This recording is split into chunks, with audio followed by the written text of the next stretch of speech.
bases in Pakistan. Sir budget آنے والا ہے، حکومت یہ کہتی ہے کہ ہماری گروتھ اور جو معاشی اشاریے یہ بہت مثبت جا رہے ہیں، لیکن مہنگائی جو ہے وہ اس کا طوفان تھم نہیں رہا، تو یہ کس طرح آپ کہہ رہے ہیں کہ اچھا بجٹ ہوگا؟ کام کو دیکھیے کیسے ہوگا؟ دو مختلف چیزیں ہیں. پہلی بات تو یہ ہے کہ اگر آپ کارکردگی کو دیکھنا چاہتے ہیں تو آپ یہ ذہن نشی کر لیں کہ ابھی بھی دنیا کی جو معیشتیں ہیں وہ کووڈ چیلنج سے دو چار ہیں. آپ کے پڑوس میں دیکھیے بہت بڑی معیشت ہے بھارت کی، -7.3 ان کی گروتھ ہے. وہاں صرف اپریل کے مہینے میں ایک اندازے کے مطابق 1 کروڑ کے لگ بھگ لوگ بے روزگار ہوئے. آج ان کے معاشی ماہرین کہہ رہے ہیں کہ 1947 کے بعد اتنی سنگین ریسیشن انہوں نے نہیں دیکھی جو آج وہ دیکھ رہے ہیں. اب اس کا موازنہ کیجیے پاکستان کے ساتھ. پاکستان نے الحمدللہ عمران خان صاحب کی قیادت میں پہلی ویو کا مقابلہ کیا، دوسری ویو کا مقابلہ کیا، اور تیسری ویو بھی بہت بہتر طریقے سے اس کو مینیج کیا گیا ہے، کر رہے ہیں. آپ کی معیشت رسپونڈ کر رہی ہے. آپ کی معیشت کی جو گروتھ ہے وہ آج ہم نہیں، ماہرین کہہ رہے ہیں کہ تقریباً 4% کو چھو رہی ہے، اور ملک میں ایک مرتبہ پھر سرمایہ کاری ہو چلی ہے، لوگوں کا اعتماد بحال ہو رہا ہے. اسٹاک مارکیٹ میں آپ دیکھیں تیزی دکھائی دے رہی ہے. پاکستانی جو بیرون ملک رہتے ہیں ان کا معیشت پر اعتماد دیکھیے کہ تراسیل جو ہیں، جو ریمیٹنسز ہیں، ریکارڈ ہائی ہیں. یہ سب پازیٹیو انڈیکیٹرز ہیں. آپ سیمنٹ کی سیل کو دیکھیں، موٹر سائیکل کی سیلز کو دیکھیں، گاڑی کی سیل کو دیکھیں، ٹریکٹر کی سیل کو دیکھیں، تو آپ کو اندازہ ہوگا کہ معیشت جو ہے نہ صرف سنبھل گئی ہے، اب بہتری کی طرف بڑھی ہے. ہماری کوشش ہے کہ آنے والے بجٹ میں ہم اس قسم کی پالیسیز کا اعلان کریں جس سے کہ گروتھ ہو. گروتھ سے ہم حاصل کیا کرنا چاہتے ہیں؟ گروتھ سے ہم حاصل کرنا چاہتے ہیں سرمایہ کاری کے ساتھ بے روزگاری کو ختم کرنے کے لیے روزگار کے مواقع پیدا ہوں، اور پاورٹی ایلیویشن جو ہے، جو لوگ غربت کی لکیر کے نیچے رہ رہے ہیں ان کو ہم پاورٹی سے باہر نکال سکیں. اب مسئلہ ہے مہنگائی، بالکل ہے، یہ چیلنج ہے، اور وہ سب سے بڑا چیلنج جو ہمیں درکار ہے وہ ہے فوڈ انفلیشن کا.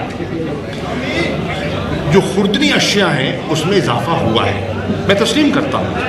اب اس کے لیے ہم نے اقدامات کیے ہیں، اقدامات لیے ہیں، اور سب سے بڑا قدم جو آپ لے سکتے ہیں وہ یہ ہے کہ اپنی پروڈکٹیوٹی بڑھائیں. آپ نے دیکھا کہ آٹے کا سنگین بحران تھا. آج اللہ کے فضل و کرم سے گورنمنٹ نے اپنی پالیسیز کے ذریعے بر وقت بیج دینے کے ساتھ ساتھ کھاد کی آف ٹیک بڑھائی، کاشتکار کو، کسان کو کریڈٹ سپلائی کیا گیا، بہتر پروکیورمنٹ کی گئی، ریٹ جو ہے پروکیورمنٹ پرائس اس میں اضافہ کیا گیا. بمپر کراپ ہوئی ہے.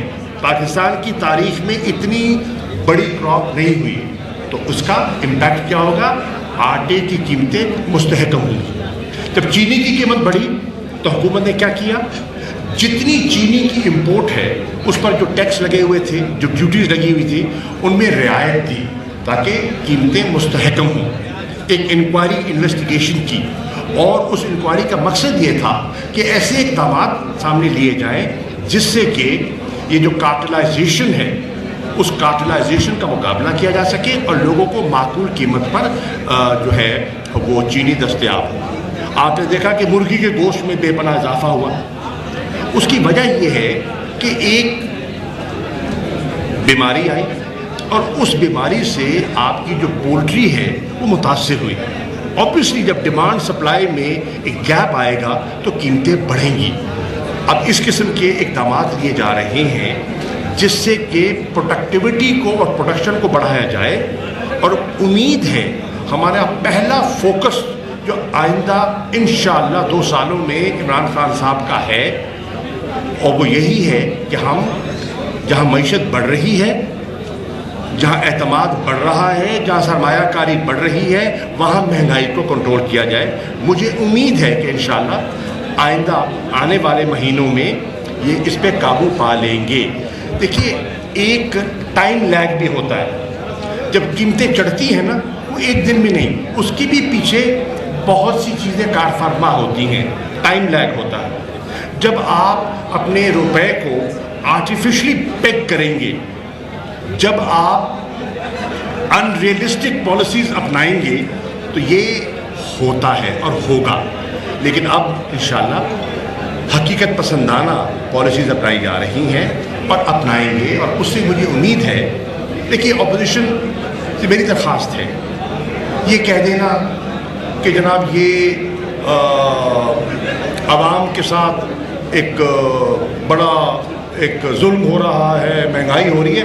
بھائی یہ بتائیے کہ 40 سال تو حکومتیں آپ نے کی، اچھا چلیے اس میں بھی نہیں جاتے، تجاویز دیجیے۔ اگر اپوزیشن کے پاس مہنگائی کو کنٹرول کرنے میں کوئی ٹھوس تجاویز ہیں، وہ تجاویز لے کر آئیں، وہ اسمبلی میں لائے، وہ ان تجاویز کو پیش کرے، اور میں دیانتداری سے کہتا ہوں کہ جو ان کی تجویز معقول ہوگی، قابل عمل ہوگی، ہم کیوں نہیں اس پہ عمل پیرا ہوں گے؟ ہم کیوں نہیں چاہیں گے کہ بہتری آئے اور عام شہری کے لیے آسانی پیدا ہو؟ اچھا سر، پنجاب اور وفاق میں بجٹ منظوری میں ترین گروپ سے کوئی آپ کو خطرہ محسوس؟ کوئی خطرہ نہیں ہے۔ کیا سرائیاں ہیں؟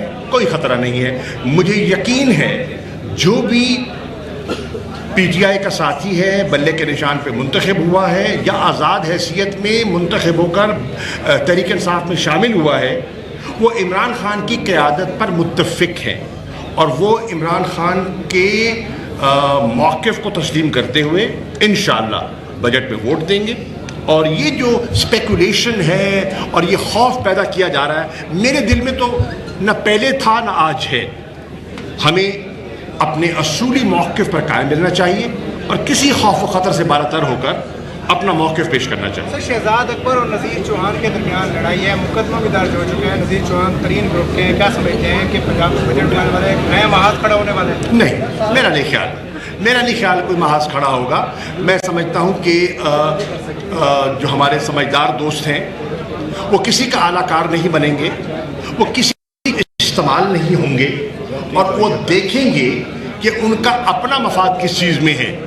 جتنے منتخب نمائندگان ہیں ان کا مفاد بجٹ کے پاس ہونے میں ہے یا اس میں رخنہ اندازی ڈالنے میں ہے؟ منطقی سی بات ہے، ان کا مفاد بجٹ کے پاس ہونے میں ہے۔ میں سمجھتا ہوں کہ تحریک انصاف اور ہماری حلیف جماعتیں، چاہے اس میں ہمارے ایم کیو ایم کے ساتھی ہیں، ہمارے کاف لیگ کے ساتھی ہیں، ہمارے بی اے پی کے ساتھی ہیں، ہمارے دیگر ساتھی جتنی ہیں، ہمارے یہ جی ڈی اے کے ساتھی ہیں، سب نے بڑی ذمہ داری سے اپنا کردار ادا کیا اور انشاءاللہ آئندہ بھی کریں گے۔ اچھا، سعودی عرب جانے والے کو ریپرزینٹ کرنے میں وہ جو مریم نواز ہے اور شہباز شریف کے بیانات ہیں، ایک بالکل جو ہے نا مختلف تعداد جو ہے سامنے آ رہے ہیں، اس حوالے سے کیا ہے؟ دیکھیے اس میں کوئی شک نہیں کہ پی ایم ایل این کے اندر اس وقت 2 سوچیں کار فرما ہیں۔ ایک سوچ کی نمائندگی شہباز شریف صاحب کر رہی ہیں اور ایک سوچ کی نمائندگی مریم صاحبہ کر رہی ہیں، ہوتی ہے پارٹیز میں۔ اور آپ نے دیکھا کہ شہباز شریف صاحب نے اپنے ایک بیان میں خود اپنی پریس کانفرنس میں کہا کہ ان کی نظر میں انہیں مزید گرومنگ درکار ہے، تو وہ ایک پولائٹ طریقے سے ان کے نقطہ نظر اور ان کی حکمت عملی سے بصد احترام اختلاف کر رہے تھے۔ مسلم لیگ نون کے اندر اسمبلی میں ہم بیٹھتے ہیں تو ان کے ممبران جو ہیں، قومی اسمبلی کے ممبران ہیں، وہ بجا طور پہ کہتے ہیں کہ میں نہ مانوں کی سیاست جو ہے یہ دیر پا نہیں ہوتی، سیاست میں راستہ نکالا جاتا ہے، سیاست کو کہتے ہیں آرٹ آف دی پاسبل، اور اگر آپ دیوار میں ٹکر ماریں گے نقصان آپ کا ہوگا، دیوار کا کچھ نہیں بگڑے گا۔ تو اس لیے بالکل تقسیم ہے۔ پیپلز پارٹی کے اندر بھی